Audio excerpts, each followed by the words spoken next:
muere el canto a la vida, como él pues ninguno vio las cosas sentidas. Cuando muere un poeta, se duerme una esperanza, se acalla una palabra, se pierde una luz blanca, una luz que se apaga. Un poeta que muere resucita en la brisa, en la estrella que alumbra la senda del artista. Un poeta es el grito silencioso y profundo que invade los abismos del alma de este mundo. Del alma de este mundo.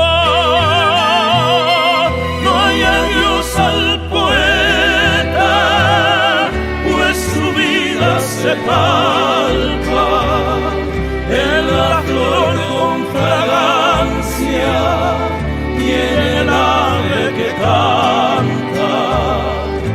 No habrá Dios al poeta mientras haya palabra y unas cuartillas locas dentro de nuestras almas.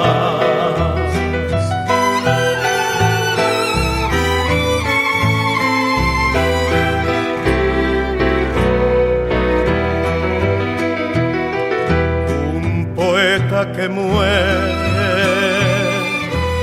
resucita en la brisa, en la estrella que alumbra la senda del artista.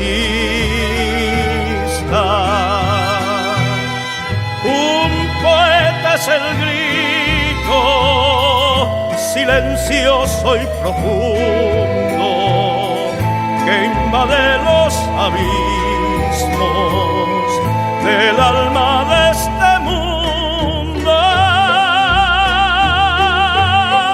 Del alma de este mundo. No hay adiós al poeta, pues su vida se palpa en la flor con fragancia y en el ave que canta. No habrá Dios al poeta mientras haya palabra y unas cuartillas locas dentro de nuestras almas.